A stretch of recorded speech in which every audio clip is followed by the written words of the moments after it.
সকলোলৈকে নমস্কাৰ। আজি ভীষণ গৰমৰ দিন, কিন্তু আমি লাহে লাহে গৰম যে আছে পাহৰিবলৈ ধৰিছোঁ। কাৰণ এইটো এণ্টাৰটেইনমেণ্ট আৱাৰ, এণ্টাৰটেইনমেণ্ট ডে', সেইকাৰণে। আৰু মই কি কথাটো ক'ব বিচাৰিছিলোঁ, জুবিনৰ লগত মোৰ সম্বন্ধ এইটো অৱশ্যেতে সুমীৰে ঠিকেই কৈছে। জুবিনৰ জীৱনী মই লিখিলোঁ, এই কথাটো এটা ৰেকৰ্ড হ'ল বোধহয় পৃথিৱীত কোনো বাপেকে পুতেকৰ জীৱনী লিখা নাই।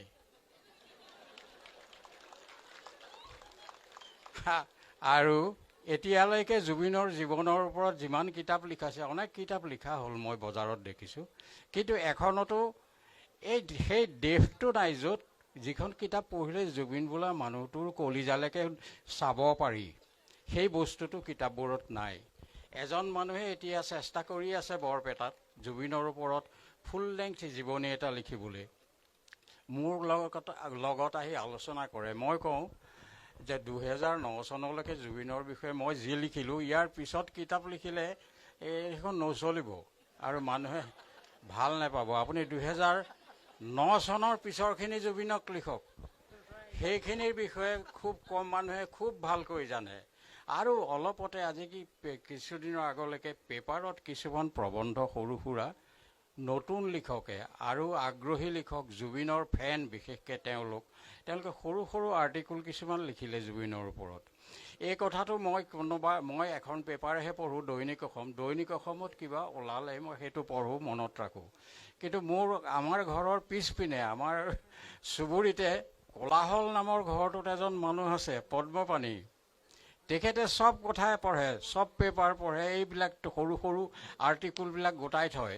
এতিয়া ৰিচেণ্টলি জুবিনৰ ওপৰত এখন সৰু পুস্তিকা উলিয়াবৰ কাৰণে এটা প্ৰেছে খুব জোৰ দি আছে, আৰু সেই জোৰটো পদ্মপাণিৰ মূৰত পৰে, আৰু পদ্মপাণিয়ে জোৰটো আনি মোৰ মূৰত থয়।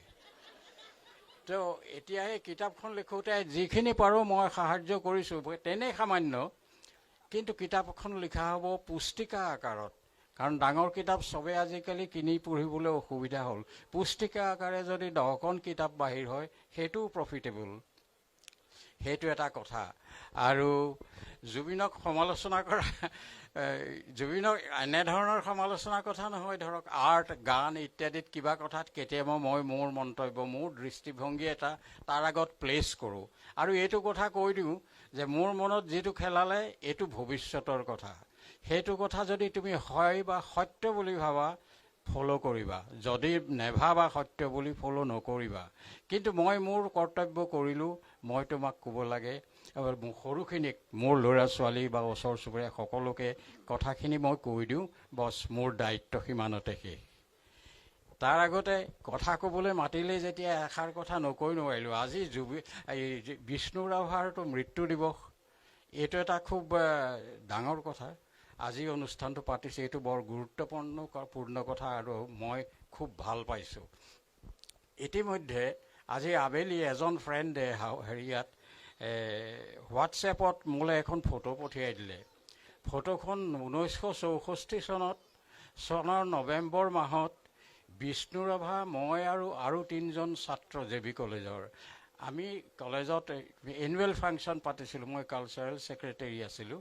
বিষ্ণু ৰাভাক তেজপুৰৰ পৰা মতাই নিছিলোঁ।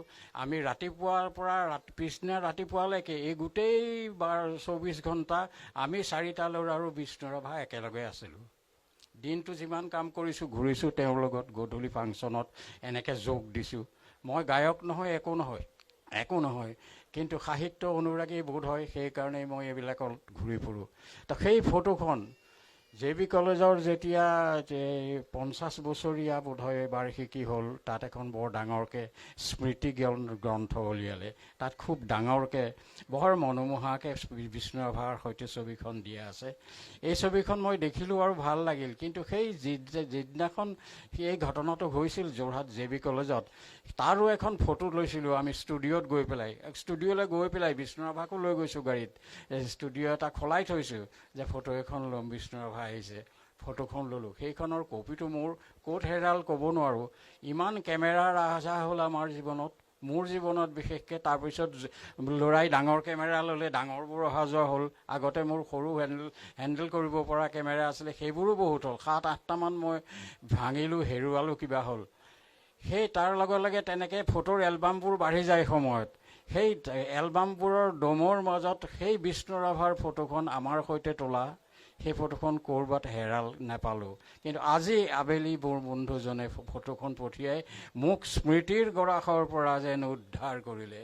মই যেন বিষ্ণু ৰাভাৰ ওচৰত ঋণী আছিলোঁ তেওঁৰ ছবিখন হেৰুৱাই পেলাই। আজি যেন বিষ্ণু ৰাভাৰ ছবিখন ঘূৰাই পাই মই তেওঁকেই আকৌ ঘূৰাই পালোঁ। আকৌ এটা দিন যেন তেওঁৰ লগত মই কটাম 24 ঘণ্টা। যোৰহাটৰ ব্ৰডৱে হোটেলত ভাত খাম, চাহ খাম, দিনটো কটাম কলেজীয়া জীৱন। এইবোৰ ভাৱ আহিবলৈ ধৰিলে। এতিয়া আৰু সাহিত্য সংস্কৃতিৰ বিষয়ে কথা কৈ থাকিলেই শেষ নহ'ব। বহুত আঘাত প্ৰঘাতো ইয়াৰ মাজত আছে, সেইবিলাকৰ সময় হ'লে মই কৈ যাম। আজি আপোনালোকক বেছি আমনি নকৰোঁ, কাৰণ গৰমটো খুব বেছিকৈ পৰিছে। ময়ো বিদায় লওঁ, আপোনালোকেও কাম শেষ কৰি বিদায় লওক। ধন্যবাদ। মোৰ সেইখন ফটো মোৰ ওচৰত আছে। ফটোখন হেৰালে বুলি ভাবি আছিলে যে। I have that collection. Thank you. ফটোখন কিন্তু ৰিমাষ্টাৰ কৰিব লাগিব। নাই, কৰিব লাগিব, আছে মই থৈ আজি দিছোঁ। পোৱাখন ৰিমাষ্টাৰ কৰি দিছে, একদম ব্ৰেণ্ড নতুন ফটোৰ নিচিনা হৈ আহিছে। মোৰ ওচৰতে মই থৈ দিছোঁ, আছে। ৰিমাষ্টাৰিং কৰিব লাগিব। আৰু আপুনি এটা কাম কৰিব, আপুনি পাপুৱেতো আপোনাৰ কিতাপখন লিখিলে, আপুনি ফটোখন হোৱাটছআপ কৰি দিব। আজিকালি চব হোৱাটছআপত চলো। নহয়, বিশেষকৈ আপুনি ক'লে ইমান ধুনীয়াকৈ, মই জুবিন দাক কৈছিলোঁ যে আপুনি কপিল দেৱকৰ বিষয়ে কওক।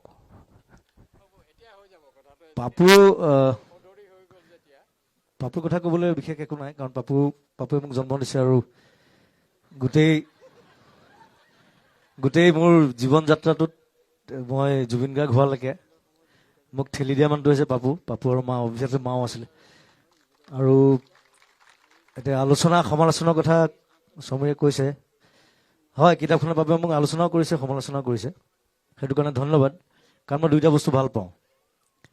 আৰু অসমত আচলতে মই এটা ক'বলৈ গ'লে, মই আজিলৈকে ইমান বছৰ গান গালোঁ, 25 বছৰ গান গালোঁ, চিনেমা কৰিলোঁ, ভালকৈ কোনো আলোচনা কৰিব নাজানে, কোনো সমালোচনা কৰিব নাজানে। কথাটো সেইটো। আৰু মই দুইটা বস্তুৱে ভাল পাওঁ। মই সদায় কওঁ যে আই এম লাইক ৱাটাৰ। এতিয়া পানীটো নহ'লেও নহয়, পানী বাঢ়িলেও গালি খাব লাগে, পানী শুকালেও গালি খাব লাগে, কিন্তু পানীটো দৰকাৰ সদায়। So' be like water my friend. Thank U.